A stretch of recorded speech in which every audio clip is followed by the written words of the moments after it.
Schizophrenia শব্দের অর্থই হলো স্প্লিট অফ মাইন্ড, অর্থাৎ মন ভেঙে যাওয়া।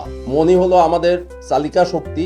কাজেই মন ভেঙে যাওয়া মানেই হচ্ছে মনের যে বিভিন্ন কম্পোনেন্ট থাকে সেই কম্পোনেন্টগুলোর মধ্যে সমন্বয় নষ্ট হয়ে যাওয়া। 14 বছর বা 15 বছরের পরে গিয়েই দেখা যায় যে এই অসুখগুলো সাধারণত দেখা দেয়। সিজোফ্রেনিয়ার রোগীরা যে বাস্তব জগৎ থেকে তারা নিজস্ব একটা জগৎ তৈরি করে নেয়। সুষ্ঠু পদক্ষেপ গ্রহণ করি তাহলে ক্ষেত্র বিশেষে সিজোফ্রেনিয়া রোগ প্রতিরোধ করা সম্ভব হয়। মানসিক অসুখে যেসব ওষুধ আমরা ব্যবহার করি তাদেরও বিভিন্ন শ্রেণীবিন্যাস আছে। সিজোফ্রেনিয়া রোগে আমরা সাধারণত অ্যান্টিসাইকোটিক ওষুধ ব্যবহার করে থাকি। লক্ষণগুলোকে বিচার বিবেচনা করেই মাত্রাটা নির্ধারণ করা হয়। পার্শ্ব প্রতিক্রিয়া, এটা ইমিডিয়েট পার্শ্ব প্রতিক্রিয়া তো আছে, আবার দীর্ঘমেয়াদী পার্শ্ব প্রতিক্রিয়া সেটাও কিছু কিছু ক্ষেত্রে দেখা যায়। ভালোর জন্য আমাদেরকে এই ওষুধগুলো সেবন করেই চিকিৎসার যে পদ্ধতিটা সেটাকে অব্যাহত রাখতে হবে।